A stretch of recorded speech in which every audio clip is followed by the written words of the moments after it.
people around here, when you think of a farmer, it's of the children's fable, old MacDonald had a farm and had, you know, chickens and pigs and cows. That's not the way farming is anymore. It's strictly a business, and if you have to adapt and change, and biotechnology is going to play a huge role into the future in my ability to stay here and make a living.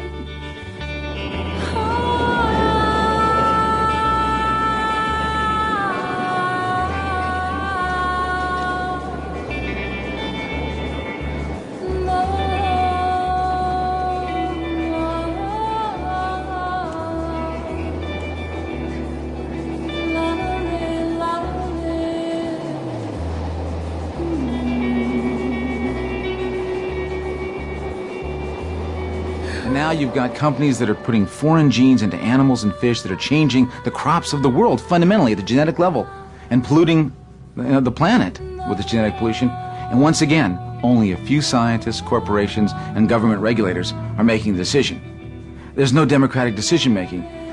These technologies are legislation. They're going to affect our lives more than any law passed by any legislature around the world.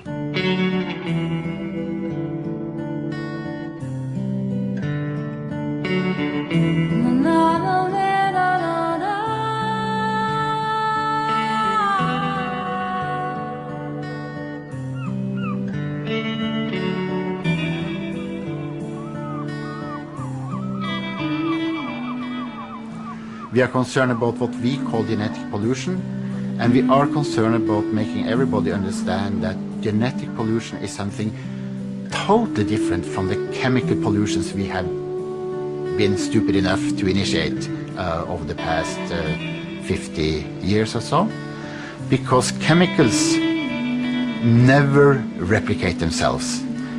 Even a huge chemical pollution will over time get smaller. While for DNA, it may be the other way around, because DNA is self-replicating in principle. So a small pollution may replicate itself to become a huge pollution.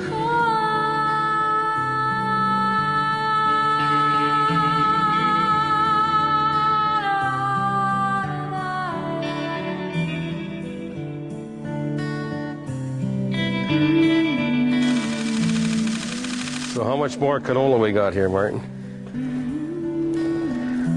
That's sprouted. Well, I haven't seen a lot. Oh, there's one. I just stepped over. There's another. See, there's a couple. Yep, here we are. Put it in the moisture. So I am organic, certified organic. The wife and I, we switched. We've been certified for since 2000, and it's been doing very well for us.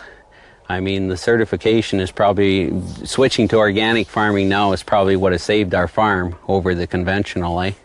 If we'd have been conventional farming, we wouldn't be here anymore. This is all canola, and look at it, you know, it's just about as thicker than a lawn as you get to the edge of the field, eh? So it just shows the amount of seed that's been blown by the wind.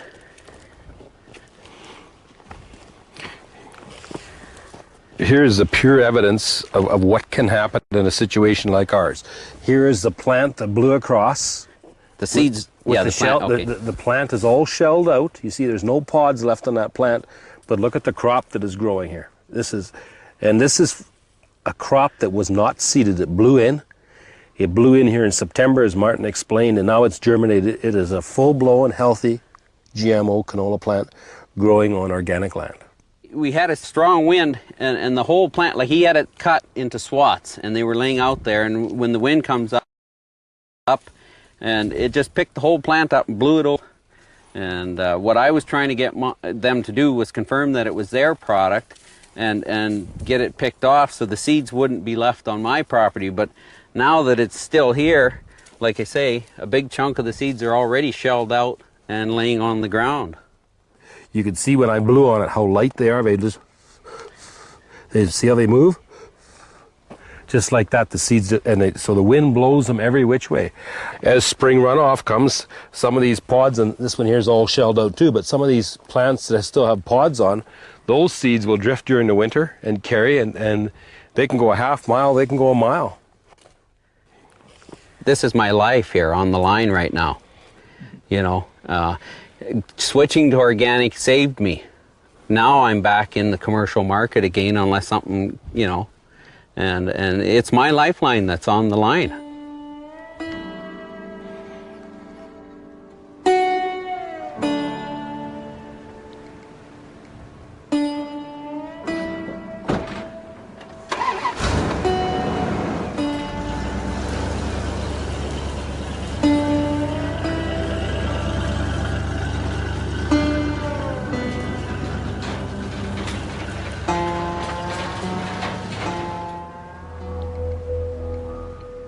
In the early 90s, the chemical multi Monsanto began developing genetic technology for plants. It made useful plants, such as canola and soya, resistant to the company's own pesticide, Roundup.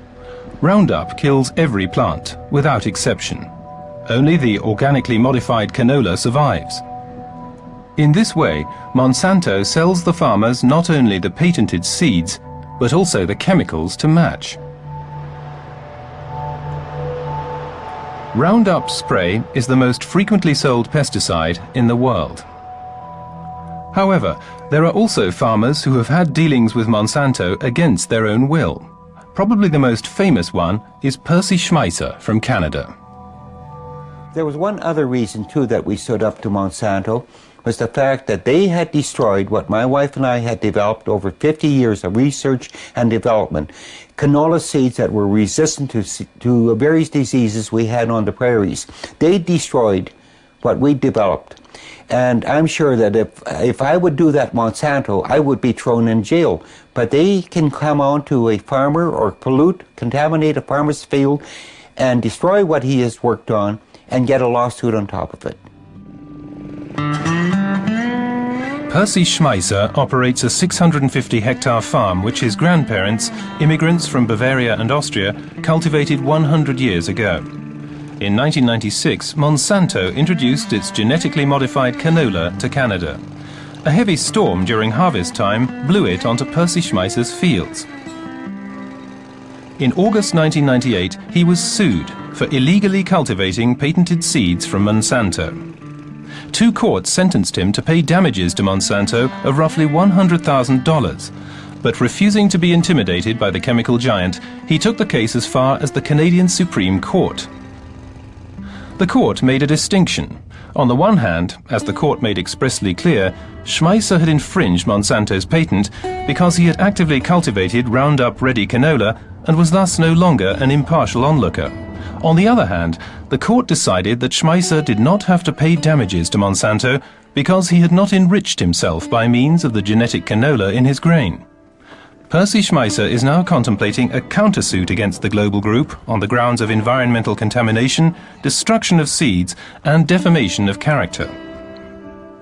International environmental organizations are competing to gain Percy Schmeiser as a speaker, to warn farmers in the US, Europe, and also the so-called Third World about chemical multis. In the last 2 years alone, he has visited over 40 countries. In 1996, when GMO canola was introduced, we didn't have anybody to come and tell us what could happen or may happen.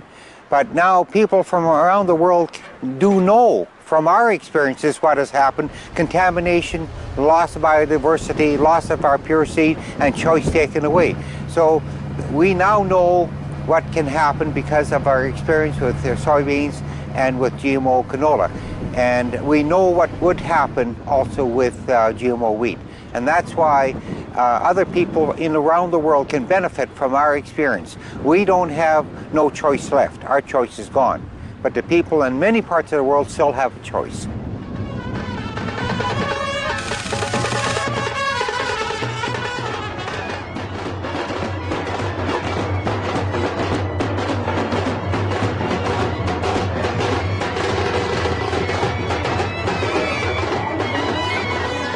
Globalization has enabled the multis to gain control over seeds in the so-called Third World. The Asian market is to be developed with genetically modified cotton. However, the chemical corporations are meeting with unexpected resistance.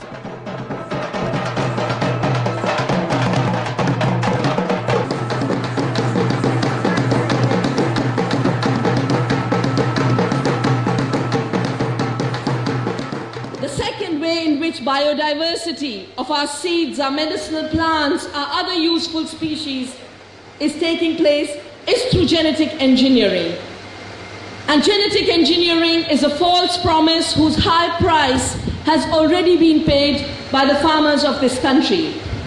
Multinationals have grabbed the seed economy, which used to be a farmer's economy, it used to be a women's economy, and now are bringing unreliable, untested seeds to the market, pushing our farmers to suicide. We happen to be sitting in the middle of all the seed industry shops right here. Monsanto this side, Syngenta shops that side. The next lane is all selling seeds of suicide.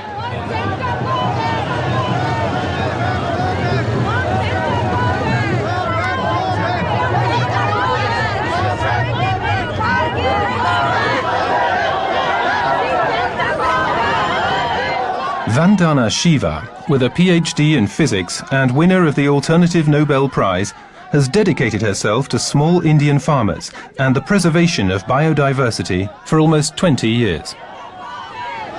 In the meantime, she has become a formidable and loathed opponent of internationally operating agrochemical groups, such as Monsanto, Syngenta, Conagra, Cargill, Bayer, and others.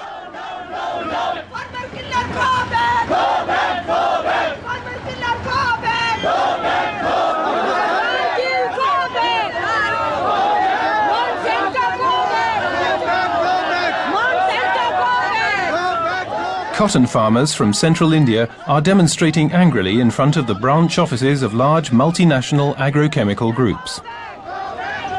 Many of them are on the verge of ruin due to BT cotton, genetically modified cotton from Monsanto, first approved in 2002, which rendered them a disastrous crop.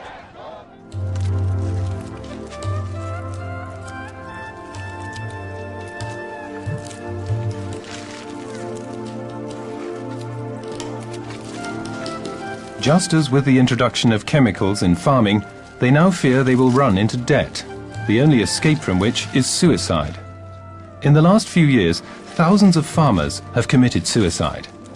Others try desperately to pay off their debts by selling a kidney.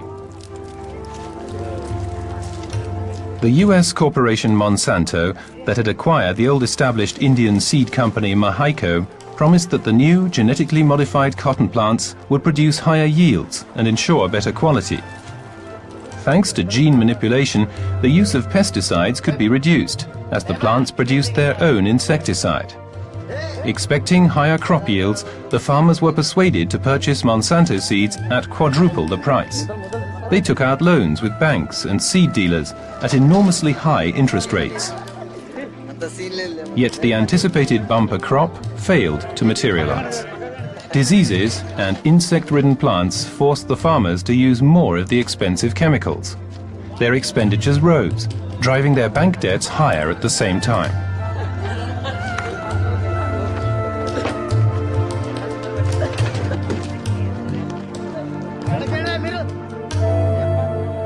This had not been mentioned by the video cassettes distributed freely all over India, promoting Monsanto's genetically modified cotton, the Bolgard cotton.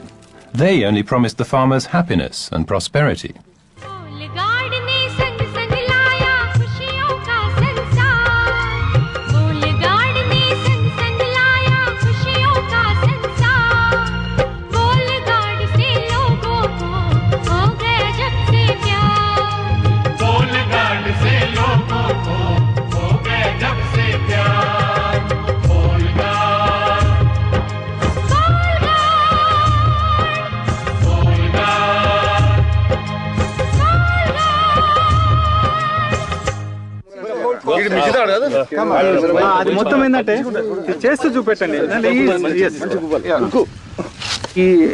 Plant is embossed with all sorts of disease like thrips, aphids and jassids. So there are many bolls which are falling down before it becomes yields the cotton.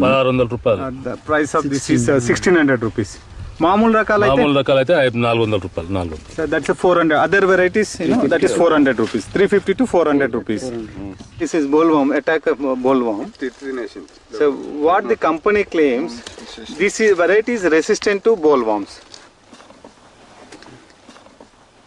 This is bollworm. Bollworm in the boll guard cotton. That's a BT cotton. Private వాళ్ళ దగ్గర పోయి అప్పు తెచ్చుకొని పెట్టుకోవాలి. Finance వేరే finance తెచ్చుకొని పెట్టుకోవాలి.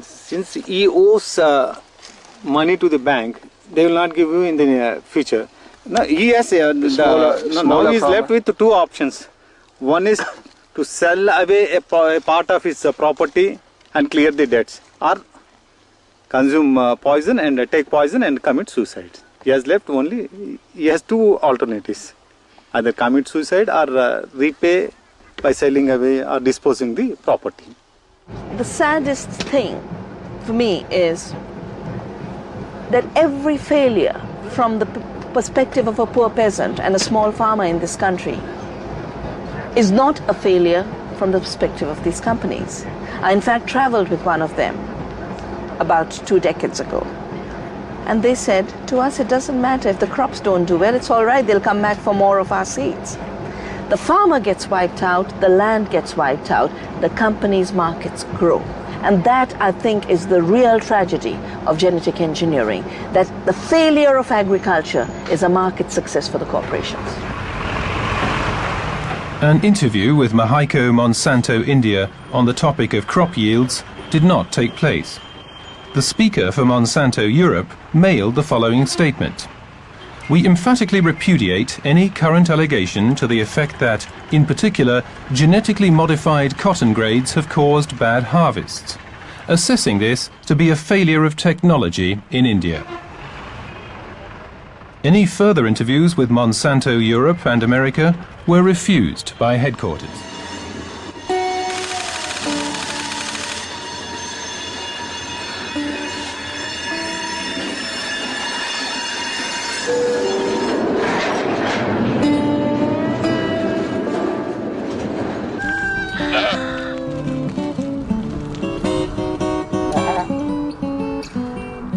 Farming is kind of like an art form as well. I feel like I'm an artist when I'm out in my field, and you do things creatively, you innovate. It's not just growing food, it's enjoying the type of occupation. It's understanding the soil, understanding the wildlife, understanding the importance of protecting everything that you do. That's why we adopted as our motto for our farm, holistic stewardship for abundant life. The stewardship aspect is that you respect the rights of your fellow man, and how best to do that but provide your fellow man with some healthy food, not contaminated food, not something that is questionable.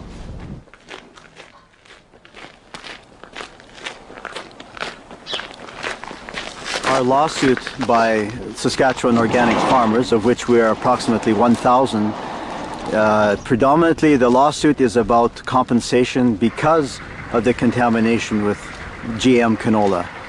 We have people in our group that have had crops contaminated, canola crops, in 1999, 2000 for example, and were not able to sell their crop because the laboratories detected GM genes, Roundup Ready genes, or Liberty Link genes from the company Aventis at that time, present in the organic farmer's canola crop.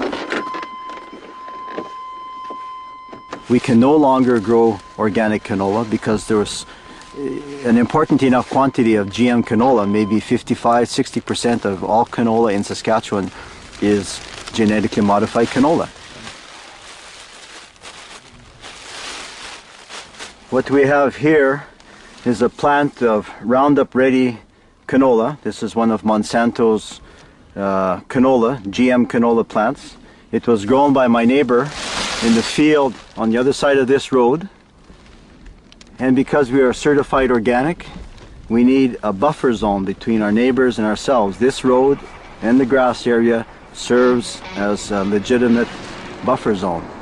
But with the wind at harvest time, plants like this have blown over the road, and I have to demonstrate to my certification agency that I am taking all measures possible to make sure that all plants and seeds are removed from the field. And that's why I'm collecting this, I'm documenting it, I'm taking pictures of it, I'm taking video of it, and I let our lawyer know, because this is going to be used as part of our lawsuit against Monsanto to demonstrate that we have had contamination since 1996 when they introduced Roundup Ready canola in Saskatchewan.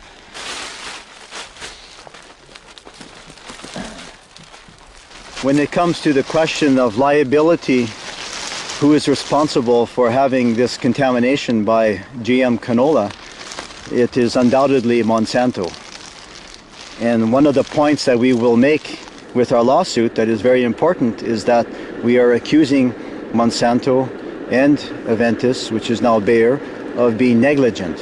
Very negligent, because they did not tell farmers like my neighbor that if they use this patented GM canola, that there is a risk that it will contaminate neighboring fields.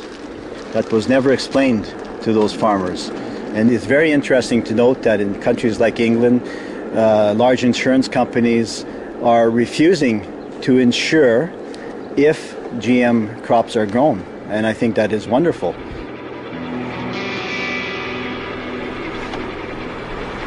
The whole issue now of any more introduction of GMOs should be stopped immediately, because we have seen what has happened with the introduction of GMO canola and GMO soybeans, how it has destroyed the indigenous seeds and pure seeds. We no longer have any pure canola seeds or soybean seeds left in Canada. It is all now contaminated.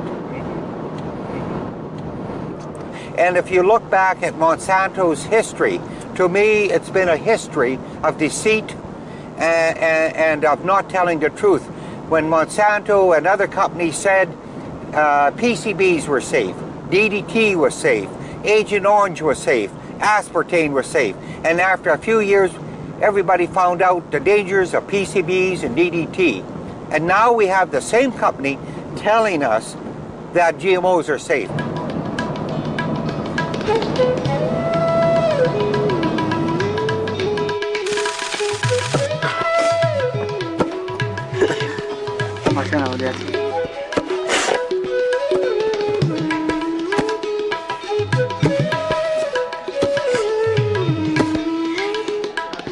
For years, Vandana Shiva has observed the threat to biological diversity stemming from the policies of multinational seed and chemical giants. This gave her the impetus to purchase, with private funds, a piece of land at the foot of the Himalayas in northern India, and to found Navdanya, an experimental farm. Without using any chemicals, only with organic, sustainable farming, she collects, breeds and preserves old seeds which have been displaced from the fields since the introduction of the monotone chemical agriculture in the 50s and 60s.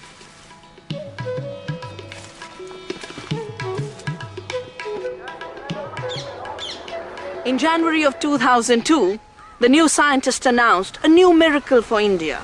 Scientists in India, along with companies of course, had worked out the potato. And they wanted to solve the protein problem by putting genes from this plant, the amaranth, which is very, very rich in protein. The grain amaranth has about 11 milligrams per 100 grams. Take the genes for protein from this plant and put it into the potato. And the potato that will be genetically engineered with genes from amaranth is actually going to leave you with nutritional scarcity, because you'll have got rid of the calcium producing content of amaranth, you'll have got rid of the fiber of amaranth, you'll have got rid of the iron in amaranth, you'll have got rid of the taste of amaranth, you'll have got rid of the amaranth. You are writing in the creation of a genetically engineered potato with amaranth gene, you are writing an extinction sentence for God's own grain. The second thing they're forcing, the first is the very unethical imposition of patents on life, which is to treat life as an invention of man. Life as invention of man. W.R. Gray's case of neem. a company called Rice Tech, Basmati. And the list is very, very long. So anyone can say, I have invented. Second story is, on the one hand, American manufacturing industry has already got a manufacturing... The big trading nations, Europe and America, are trying to assign their patent thinking towards the third world. That means that naturally growing plants, like the neem tree, or economic plants cultivated for years, such as basmati rice, are suddenly the property of patent holders. Thanks to Vandana Shiva, some of these patents are being revoked after long and bitter lawsuits. For me, this engagement with genetic engineering and the corporations that are pushing genetic engineering without letting democratic safety systems evolve by extinguishing everything, my passion for fighting really comes from the love for biodiversity. You know, to me, there's nothing more beautiful than seeing hundreds of rice varieties, you know, bean varieties of different colors, those gifts of nature, from the fact that the Indian peasant, for me, has been the embodiment of resilience, of strength, of hope, and that is the soul of India, and that is what is being assaulted by these corporations. The heart and soul of India is under assault. And this struggle for the seed, for the freedom of our seed, for the freedom of our farmers, is to me the same as Gandhi's struggle, his satyagrah, the fight for truth.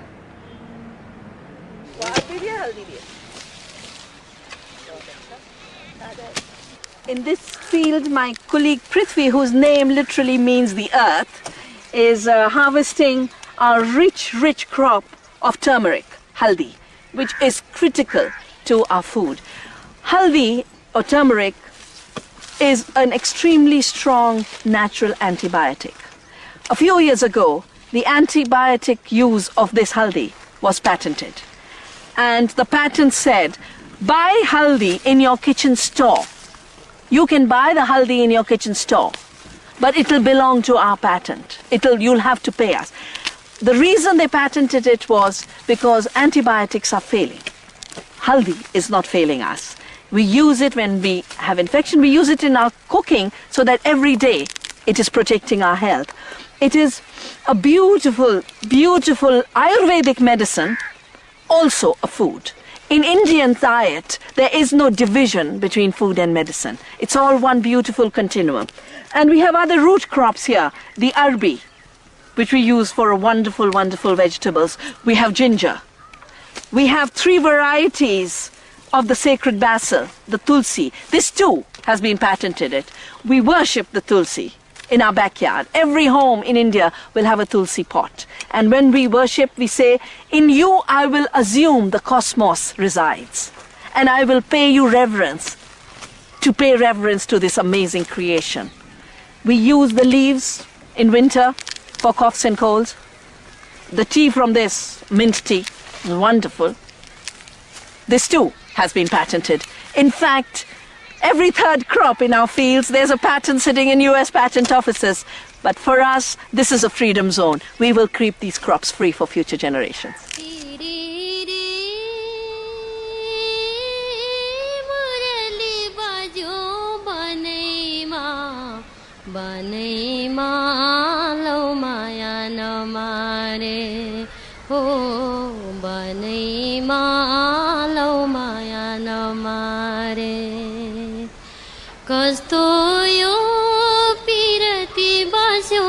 Kastoyo pirati basyo manaima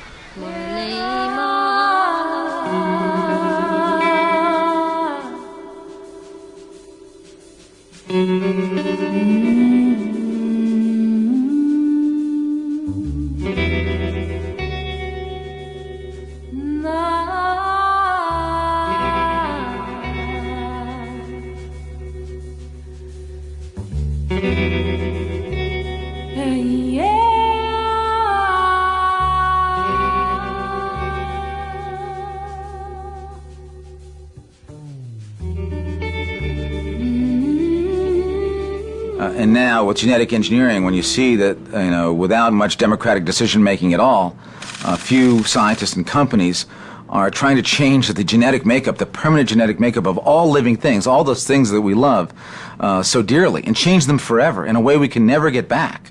It seems to me the only thing you can do is to fight this and to say these plants, these animals deserve their genetic integrity. They are things of great beauty. They are things that were made either through divine intervention or millennia and millions of years of evolution. We have no right for profit or for research to change them fundamentally. They deserve to be loved and protected. And that's why I do what I do. As a lawyer and author, Andrew Kimbrell battles his way through all the issues raised by the new genetic technology. Kimbrell heads the Center for Food Safety in Washington, D.C., and endeavors especially to educate and provide information to consumers. What? I get to browbeat an employee now in front of everything. Yeah, these slides are very interesting here. Now this is an interesting slide. What you have here, in 1982, Dr. Ralph Brinster at the University of Pennsylvania said, what if I can take the gene responsible for growth in human beings and put it into a mouse? And he did just that. He actually was successful. And as you can see, the very large mouse here is the one that has successfully been engineered with human growth genes to make it huge. And you see the sibling next to it. And this made a huge furor. It was on the front page of these magazines, New York Times. And then a few months later, people said, well, this is interesting, but what are you going to really do with a really huge mouse? I mean, you can scare people. There's a few things you can do with it, but it's not a very practical thing to have a really huge mouse. So then what happened is the United States Department of Agriculture said, well, what happens if we were to use the same experiment, but to use it with pigs? And so I went out to the USDA, here, and this is what they did. They took the human growth gene, Dr. Vern Purcell, with taxpayer dollars, and I know that many taxpayers knew this, actually took taxpayer dollars and took human genes, growth genes, and put them into this pig. As you can see, there's a problem. Instead of like the mouse that with human genes that grew so big, the genes work differently. The human growth genes work differently in this pig. It was cross-eyed, bow-legged, impotent. The musculature had overwhelmed it. And I could only photograph it against a plywood board here because it's the only way it could stand up. And you can imagine the suffering and how terrible this was for this particular animal. And this was another experiment, is what would happen. They were interested in taking the skin of a cow and seeing if they could genetically have a pig produce that skin. Apparently it'd be more beneficial for slaughtering. And so this is literally a pig that has a cow's skin. The researchers were very proud of that.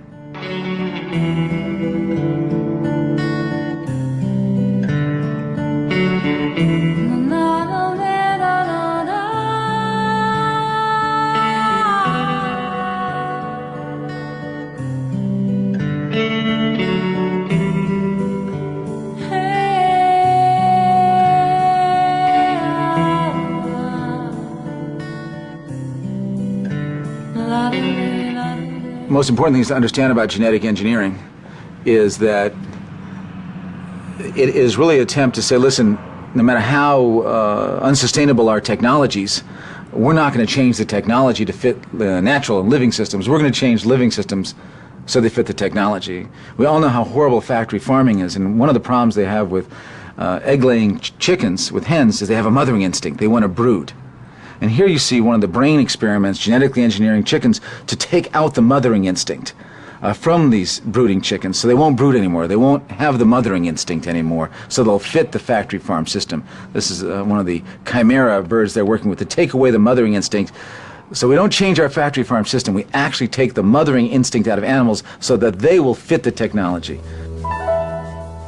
Only research on fish made progress. Here, scientists could put their knowledge into practice more quickly, as the animals have shorter generation times, and the hundreds of thousands of eggs develop by themselves outside the mother. A Canadian company by the name of Aqua Bounty is about to receive approval to market its genetically modified giant salmon. It has developed a salmon that is 6 times longer than the same species living in the wild. yet needs only half the time to grow.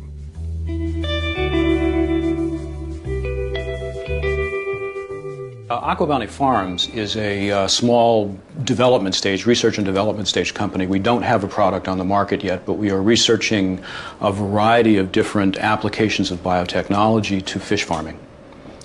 We're pretty much the only company in the field today.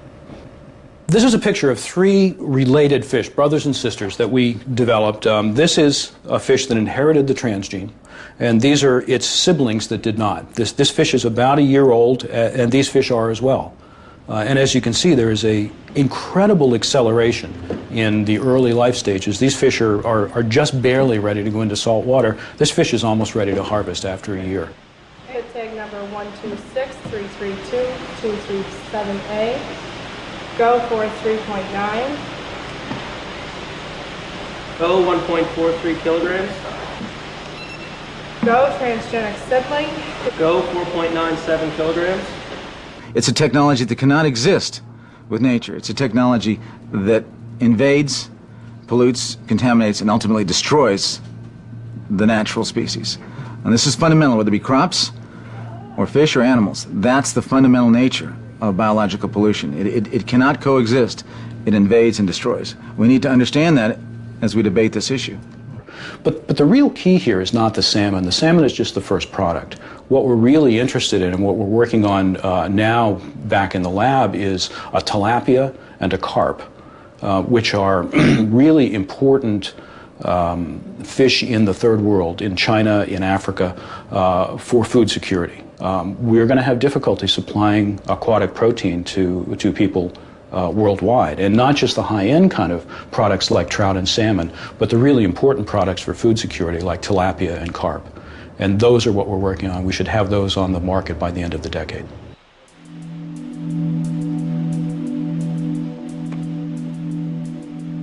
That is the real point of the whole matter. The focus is on conquering the huge market in Southeastern Asia. Aqua Bounty Farms is getting ready to breed and sell eggs manipulated with growth genes in huge amounts. The company conducts the scanty tests required for approval itself, and no other independent scientists or consumers have insight into the approval process. It is confidential.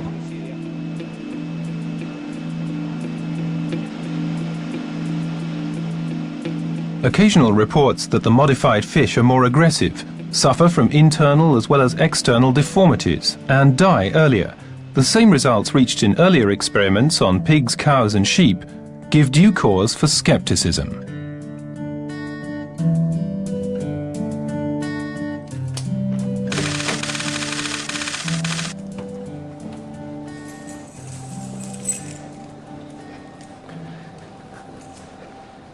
At Purdue University in Indiana, Bill Muir and Rick Howard are performing tests and doing pioneer research work to determine what actually happens when genetically modified fish, like those soon to be introduced to the market, enter the food chain and mingle with wild fish. For this purpose, Rick Howard and Bill Muir developed a computer model in which they created a population of 60,000 wild fish into which 60 transgenic fish penetrate. The more aggressive feeding and mating behavior of the larger transgenic males led, in the most extreme case, to the extinction of the entire fish population after around 40 generations, that is, within a few years. They are now doing research in their experimental aquariums to find out if these scenarios can be confirmed in reality.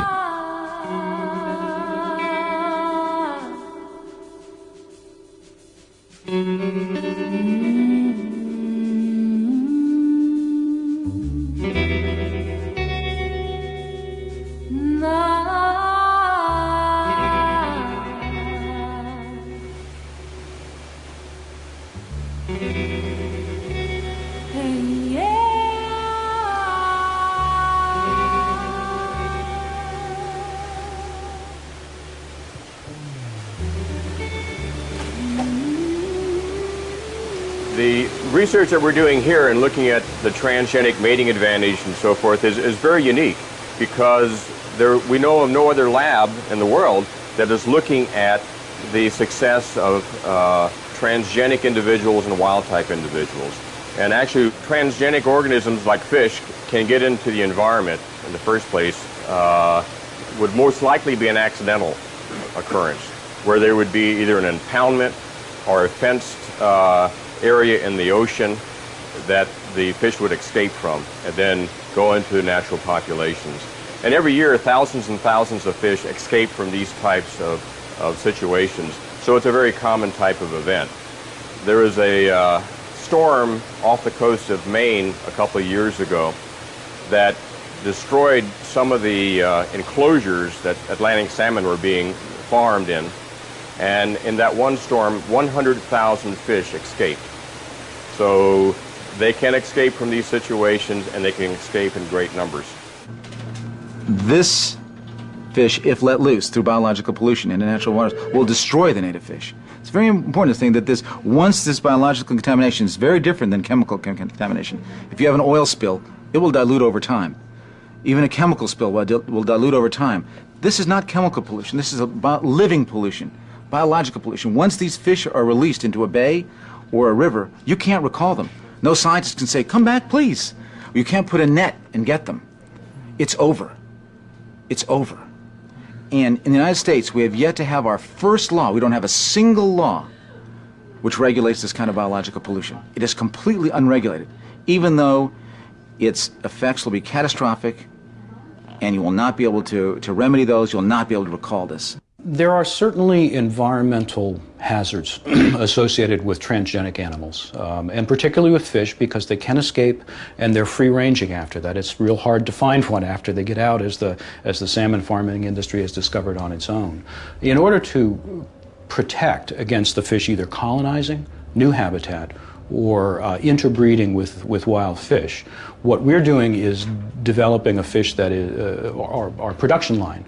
Fish that will be sold will be sterile, so that they can't reproduce, and they will be all female. And the reason why they're all female is because sterile female salmon tend not to come back from the ocean. They have no reason to come back to the rivers to spawn because they never mature. One of the things that I find so curious about the argument of the biotechnology companies that often call themselves life sciences is that when you talk to them about the environmental threats, about all the other threats, they say, don't worry, we are making genetically engineered fish sterile.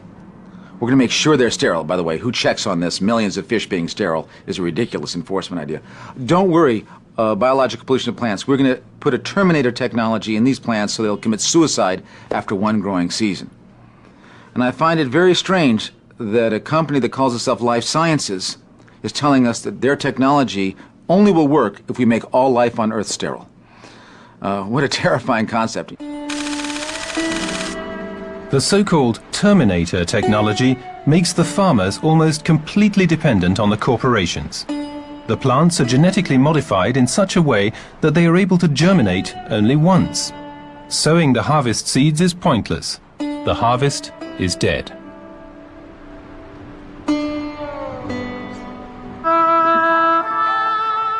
Genetic engineering, to some extent, is about a 400-year-old mistake.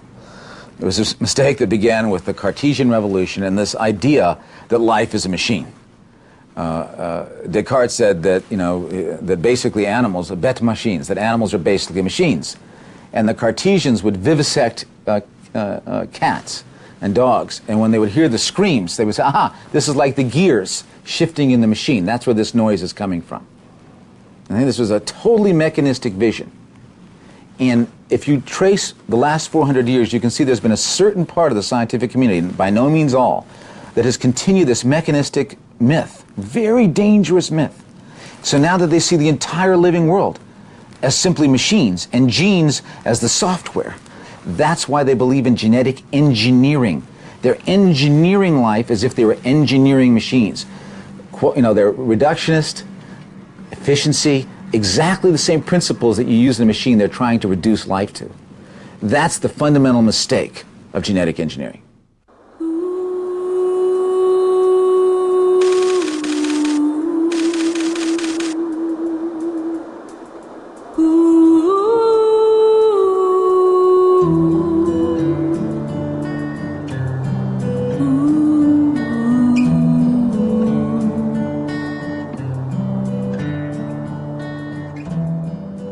Tromsø, 400 kilometers north of the Arctic Circle, Terje Travik, one of the few scientists worldwide who is not on the industry payroll, is doing research on the effects of genetically modified food on the health of humans and animals.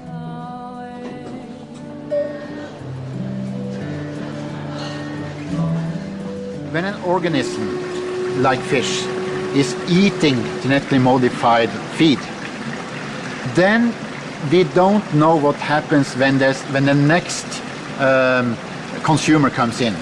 The fish is eating genetically modified food, you will eat the fish. Now, to which extent the genetically modified food has changed the fish, to which extent there is still genetically modified DNA present in the fish, to which extent you will be exposed to this in the next instance.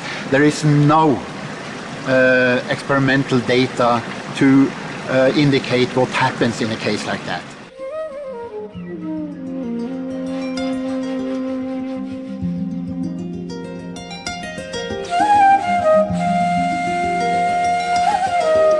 We are now going into the experimental animal department, where we are doing feeding studies in rats with genetically modified ingredients, food, and DNA constructs. So we are now opening a room where the rats are living. They are very well fed, they have a good life here. And here are our scientific helpers. This is a very unique experiment in the sense that it's the first experiment we know of where you have designed it so that you can detect any difference between these rat groups, and then you can go backwards and find out what this difference means in terms of health, for instance, or in terms of malfunctions of the organs or whatever. The background for this is that many places in the world, people and domestic animals are already eating genetically modified food or feed originating in genetically modified plants. In addition to that, the intended use in humans and domestic animals, of course, as you will know, on its way from the soil and to the table or the animal house, a lot of different species and animals will be in and consume of the genetically modified plants. And we don't know anything about what effects this will have on any organism. No, after the rats are sacrificed in the Department of Experimental Animals, the organs have been frozen down at a very low temperature. And then what we want to do is to analyze the organs and see whether our foreign DNA has arrived in those organs and in what condition the DNA can be found there in the organs. While in some experiments in a German group with mice, this German group which is led by Dr. Walter Dörfler in Cologne, were demonstrating that some types of foreign DNA were not cleared from the organisms, from the mice organism. It went to the internal organs and were even inserted into the DNA of the mice. If that is the case, if that happens, then it may be the start of a highly unwanted process with regard to health. It seems like a wide-scale experiment on humans, in view of the fact that genetically modified food has been on the market for 8 years and has already been eaten by millions of Americans. However, it is an experiment that has been conducted without control groups. No knowledge can be gained as to whether and in what form our health is affected if one group eats genetically modified foods, but a control group is lacking. The entire population is simply subjected to the same potentially harmful substances. A few scientists suspect that there might be a connection to the increase of chronic illnesses and the weakening of the immune system.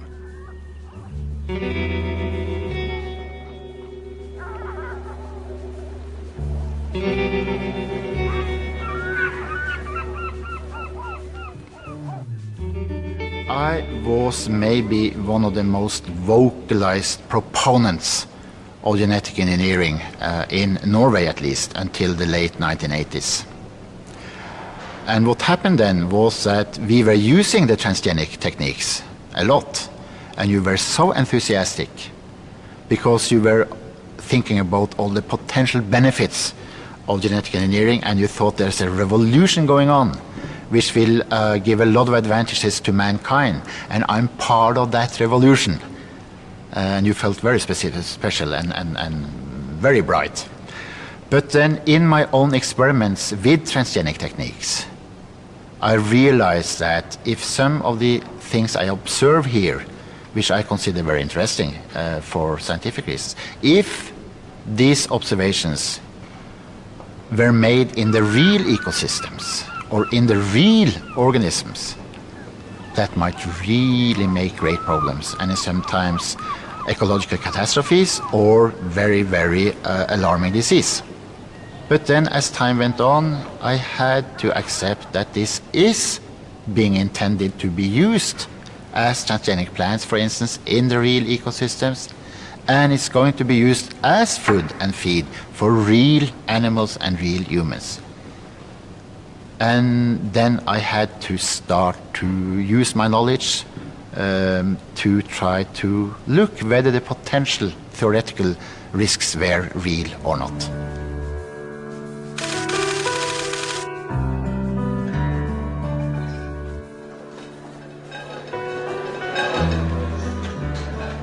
Unlike in Europe, genetically modified grains, such as canola, maize and soya, still land on the dinner table in the USA, without being recognized as such nor labeled. The consumers have no opportunity, while shopping or eating out, to identify these foods. Okay, well, I'm into this boycott because to be a seafood restaurant in this time and age is saying something, because we've been here for 6 years. We sell a hell of a lot of fish. We do about $12 million a year. So when we make a decision, it affects a lot of things. And the decisions we make affect markets. You know, we buy a lot of fish. So if we decide not to buy a particular fish or not to sell a fish, that means a lot. Do you like I think this really recognizes the fact that chefs and restaurant owners are gatekeepers. Their responsibility is to find out what's going on in the food world. It's very complicated, especially in the United States, where there are virtually no labeling laws, particularly around fish. And consumers don't have a lot of time. They're in a rush when they go to the grocery store, when they come to a restaurant, they don't want to read a long document. And so it's our responsibility as chefs and restaurateurs to do the work, to find out everything we can about the food, how it was raised, what is in it, what isn't in it, whether it's healthy, whether it's good for the environment.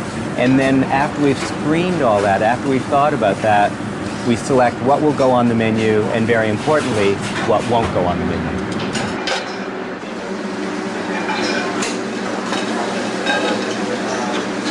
Transgenic fish are bred to grow faster, be stronger, and they have a tremendous advantage over the wild fish population. We don't know what this might do to us, or our children, or our children's children.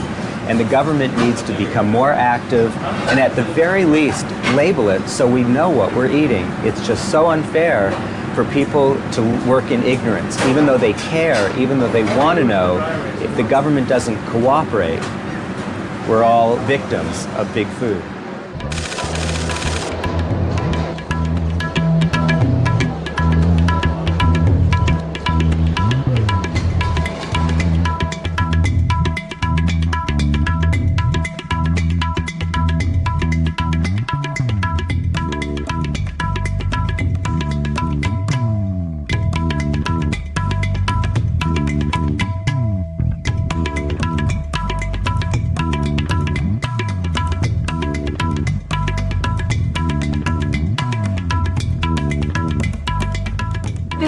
Our seed store. The big amount of seed that we need for large distribution are in these tanks. The walls The walls are made of cow dung plaster, and the painting has been done by a tribal farmer who visited us.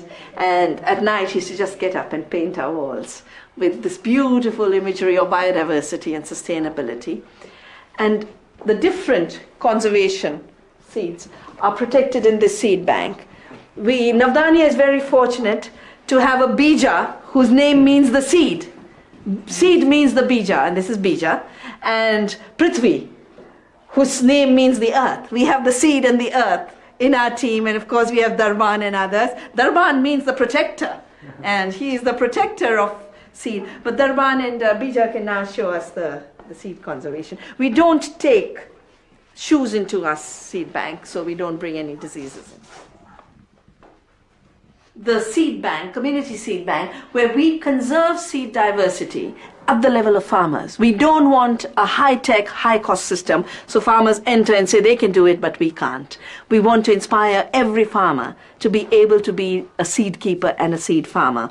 Right here, we have among our 265 rice varieties that grow on this farm, a bhatkalon, a rice that is used as the first weaning food for infants. It is used as a rice for women who have problems in pregnancy, and it is used for very, very old people who cannot eat an ordinary food. This rice is a healing rice. More black rices, red rices, brown rices, golden rices, long-grained rices, short-grained rices. We used to have 200,000 rice varieties in this country, and the Green Revolution tried to breed one variety at a time, and each of them kept failing. Because the Green Revolution was not successful in wiping it all out, we have been able to work with farmers, with Bija, with Darban, to be able to bring this issue back.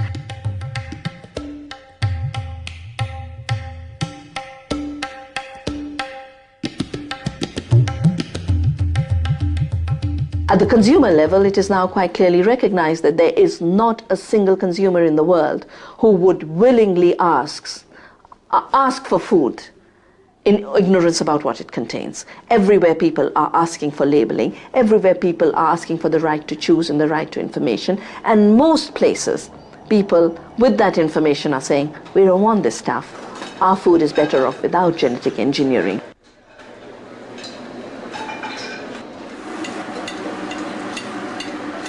Every time you walk into a fast food place, every time that you buy conventional vegetables, you and I am responsible for the pesticides being used, the incredible cruelty to these animals, the destruction of our forests and wildlife, and 70% of our endangered species are created through farming and ranching in the United States. We're complicit in those moral crimes, whether we know it or not.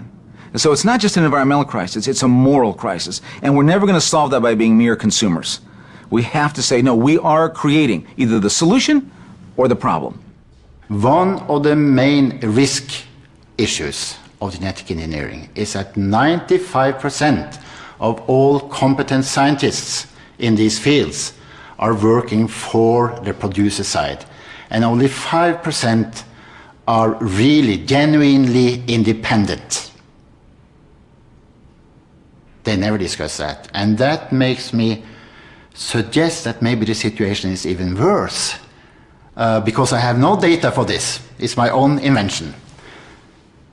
The reason why I mention it is, of course, that the day the percentages are 100 working for the industries and 0% that are really independent, then we have both a very serious scientific problem in the society, but we also have a very, very serious democratic problem, as you may imagine and realize.